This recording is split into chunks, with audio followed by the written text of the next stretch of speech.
ऐसा सब्जेक्ट जो अच्छों का कॉन्फिडेंस तोड़ देता है। हाँ, मैं बात कर रहा हूँ मैथ की।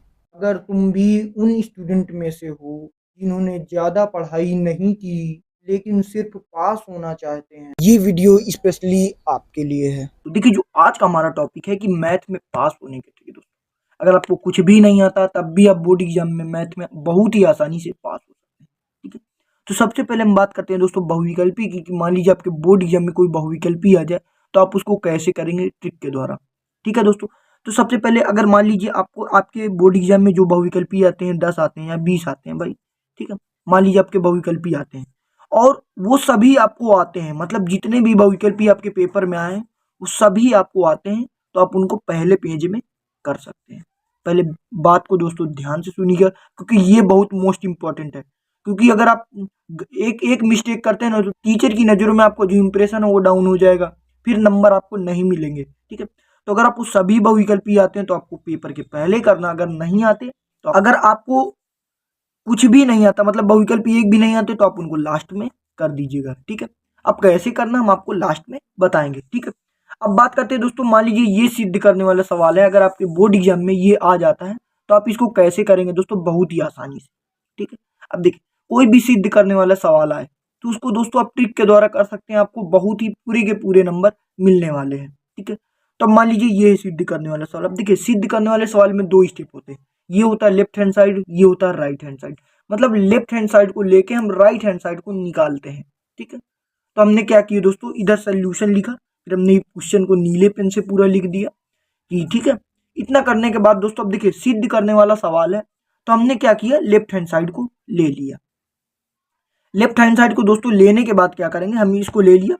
अब इतना करने के बाद अब इसी की सहायता से हमको राइट हैंड साइड को निकालना है। ठीक है, तो मान लीजिए हमको कुछ भी नहीं आता इस सवाल में, भाई एक भी अक्षर नहीं आता, ना ही एक भी अक्षर आता हमको। ठीक है, तो अब इसको कैसे करेंगे दोस्तों, ट्रिक के द्वारा भाई, क्योंकि ये बहुत ही इंपॉर्टेंट है। तो ये जो दोस्तों करते हैं ना, सिद्ध करना है, सोल्यूशन, ये दोस्तों स्टेप मार्किंग होती है। तो अगर आप इतना भी कर देते, इतना भी जितना भी हमने लिखा, अगर आप इतना कर देते ना, तब भी अगर 8 नंबर का क्वेश्चन है तो आपको दोस्तों 3 नंबर तो बड़े ही आराम से मिल जाएंगे। ठीक है, अब आगे कैसे करना बिना पढ़े वो भी समझिए। ठीक है, अब देखिए, अगर आपको कुछ भी आता है तो आप भाई यहाँ पर जो भी अपना है लगा के इधर उधर कर सकते हैं। ठीक है, अगर नहीं आता तो आप इसी को सेम उतारते हुए चले जाइएगा।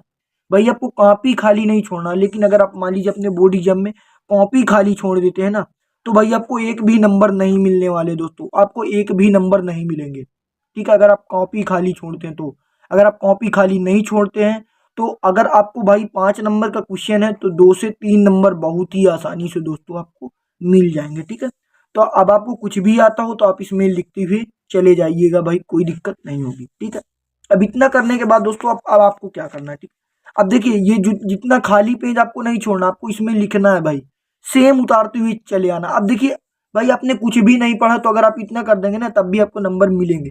अब आपको क्या करना है, लास्ट में वही क्या करना है, राइट हैंड साइड को ले लेना है। ठीक है, हमने लेफ्ट हैंड साइड को लिया था, अब राइट हैंड साइड को निकालना था, तो हम लास्ट में क्या करेंगे, एक स्टेप पहले हम राइट हैंड साइड को लिख देंगे, जैसे हमने किया राइट हैंड साइड। अब जैसे ये खाली पेज है ना, इसमें आपको लिखना है, चाहे आप सेम को ही उतारते हुए चले आइएगा। ठीक है, राइट हैंड साइड को लिख लिया, फिर जो भी हमको सिद्ध करना था उसको लिखा, हमने कोष्टक में बंद कर दिया। ठीक है, अब इससे क्या होगा भाई, देखिए, अगर आपका इंप्रेशन टीचर की नज़रों में भाई अच्छा है तो टीचर इतना आपकी कॉपी पर ध्यान नहीं देंगे। इसीलिए कहते हैं जो भी सवाल आपको आए आप उनको क्या करेंगे ना, अपने कॉपी के सबसे पहले पेज में लिखेंगे, मतलब 2-3 पेज में जितने भी सवाल आप आते हों आप उनको शुरुआत में करिए, और जो ना आते हो आप उसमें ट्रिक लगाइए। अब भाई पास तो हो ही जाएंगे, बढ़िया परसेंटेज भी बन सकता है। ठीक, अब इतना दोस्तों अगर आप कर लिए तो बहुत अच्छी बात है। आपको पूरे के मान लीजिए 8 नंबर का क्वेश्चन है तो आपको दोस्तों 6 नंबर तो आपको पक्का मिलेंगे। ठीक है, अब देखिए दोस्तों, अगला सवाल देखते हैं। अगर मान लीजिए आपके बोर्ड एग्जाम में कोई ऐसा सवाल आ जाता है और आपको नहीं आता, तो आप बहुत ही आसानी से कैसे करेंगे दोस्तों, क्योंकि ये बहुत आसान सवाल है। ठीक है, अब देखिए दोस्तों, अगर ये आपके बोर्ड एग्जाम में सवाल आ जाता है और आप इसको करना चाहते हैं तो ये बहुत ईजी सवाल है। ठीक है, अब इसको कैसे करेंगे आप। ठीक है, सबसे पहले आप सवाल को, मान लीजिए आपके बोर्ड एग्जाम में जितने भी सवाल आए हों, ठीक है, उनको आप दोस्तों सबसे पहले अच्छे से पढ़िए, अच्छे से उसको पढ़िए दोस्तों, समझिए कि क्या सवाल दिया। जैसे यदि x प्लस वाई बराबर इतना हो और x माइनस वाई बराबर इतना हो तो x का मान ज्ञात कीजिए। भाई हमको x प्लस वाई दिया, x माइनस वाई दिया, हमको x का मान ज्ञात करना है। तो आप दिमाग ये लगाइए दोस्तों, सबसे पहले इसमें दिया है x प्लस वाई बराबर इतना दिया है, x माइनस वाई बराबर इतना दिया, तो हमने ये दोनों को लिख लिया और x प्लस वाई को समीकरण नंबर 1 मान लिया और x माइनस वाई को समीकरण नंबर 2 मान लिया।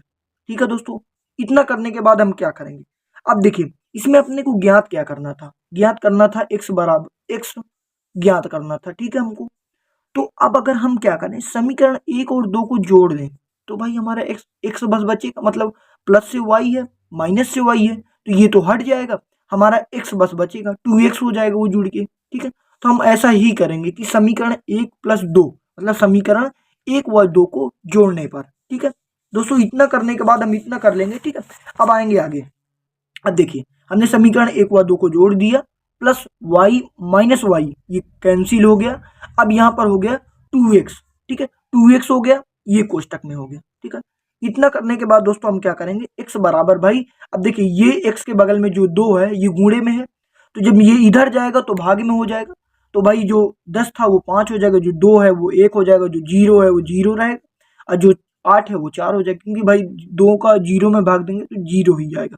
ठीक है, तो दोस्तों ये हमारा फाइनल आंसर हो गया। ठीक है, करने का यही मेन तरीका होता है, अगर आप ऐसे करते हैं तो टीचर आपको बढ़िया नंबर देते हैं दोस्तों। ठीक है, क्योंकि जो मैथ होती है ना, मैथ में स्टेप मार्किंग होती है, देखिए। ठीक है दोस्तों, अब देखिए, अब एक बात आपको, अब बात करते हैं दोस्तों बहुविकल्पी की। अगर मान लीजिए बहुविकल्पी को आपको नहीं आता तो आप उसको कैसे करेंगे। ठीक है, ठीक है, तो अब ये ध्यान से सुनिए कि अगर मान लीजिए आपको बहुविकल्पी आते हैं सभी, तो आप उनको पहले में करेंगे, अगर नहीं आते तो आप उनको लास्ट में करेंगे। ठीक है, अब लास्ट में करने का फायदा क्या होगा दोस्तों, 2 फायदे होंगे। ठीक है, एक तो आपके जितने भी लॉन्ग क्वेश्चन है वो हो जाएंगे भाई, जो बड़े 8 नंबर के हैं, 5 नंबर वाले हैं, 4 नंबर वाले क्वेश्चन, 3 नंबर, ये सब हो जाएंगे। अब आपको बहुविकल्पी आते भी नहीं थे तब भी आपकी टीचर की नज़रों में आपका इंप्रेशन बहुत बढ़िया होगा। ठीक है, ये भी आपको फायदा मिल जाएगा। ठीक है, अब इतना करने के बाद देखिए दोस्तों, अगर आप अपने बोर्ड एग्जाम में लिखते हैं ना तो आपको नंबर जरूर मिलते, भले आप गलत ही लिखे हों। ठीक है, भले अब ये यही होता है कि 5 नंबर का क्वेश्चन है तो भाई 3 नंबर दे देते हैं टीचर, भाई 4 भी दे देते हैं, 2 भी दे देते हैं, बस इतना होता है और नंबर आपको मिलते हैं। ठीक है, अब देखिए दूसरा फायदा लास्ट में बहुविकल्पी करने का क्या होता है कि भाई जब आप 2-3 घंटे बैठे रहते हैं, आपको पूरा सवाल हो जाता है, तो आपको दोस्तों भाई इधर उधर से आप पूछ भी सकते हैं, जो भी आपके सीट के बगल में जो स्टूडेंट बैठा उससे भी पूछ सकते हैं दोस्ती बना के। ठीक है, और टीचर से भी आप पूछ सकते हैं, जो भी आपके टीचर हस्ताक्षर करने हैं, सिग्नेचर करने हैं, वो भी आपको बता देंगे। ठीक है, तो इस प्रकार अगर आप इस तरीके से करेंगे ना तो आपके बहुविकल्पी भी हो जाएंगे, क्योंकि बहुविकल्पी बहुत बड़ी चीज नहीं। अगर मान लीजिए तब भी बाई चांस कोई भी आपको ना चीटिंग मिलती है ना टीचर बताते हैं भाई, क्योंकि कैमरा भी चलेगा तो बहुत सावधानी बरतनी होगी, तो आप क्या करेंगे दोस्तों, अपने अनुसार आप पहले क्वेश्चन को पढ़ेंगे। ठीक है, क्वेश्चन को पढ़ने के बाद जो भी आपको लगता हो कि ये सही होगा बहुविकल्पी, तो आप उसमें टिक लगा देंगे या उसको आप लिख देंगे। ठीक है, बहुत ही इजी स्टेप है भाई, किसी के भरोसे नहीं रहना। और अगर आप इसी प्रकार चाहते हैं दोस्तों तो आपको बढ़िया नंबर मिल जाएंगे। ठीक है, और आपको किस वीडियो में चाहिए पास होने की, वीडियो के डिस्क्रिप्शन में लिंक है, आप जाके सभी को देख सकते हैं और कमेंट बॉक्स में कमेंट भी कर सकते हैं। और अगर वीडियो पसंद हुई तो वीडियो को लाइक कीजिएगा, चैनल पे नए चैनल को सब्सक्राइब कीजिएगा। मिलते हैं नेक्स्ट वीडियो में नेक्स्ट टॉपिक के साथ। जय हिंद, वंदे मातरम। ठीक है दोस्तों, अपने बोर्ड एग्जाम की कॉपी में खूब लिखिएगा और आपको खूब नंबर मिलेंगे दोस्तों। ठीक है, आप बहुत ही आसानी से पास हो जाएंगे, क्योंकि इंटर में पास होने के लिए 33 नंबर चाहिए और हाई स्कूल में पास होने के लिए 23 नंबर चाहिए। अगर आप इतना ले आते हैं तो भाई हाई स्कूल में तो आपको 30 नंबर प्रैक्टिकल के मिल जाएंगे। ठीक है, इंटर में आपको 33 नंबर ही लाने रहते हैं पास होने के लिए। ठीक है, तो उम्मीद है आप इतना ले आएंगे दोस्तों। आप अपने आप को कमजोर ना समझिए, लाखों स्टूडेंट है जो आपके जैसे हैं। ठीक है, तो आप भी पास हो जाएंगे, वो भी पास हो जाएंगे। ठीक है, तो वीडियो को शेयर भी कर दीजिएगा। धन्यवाद।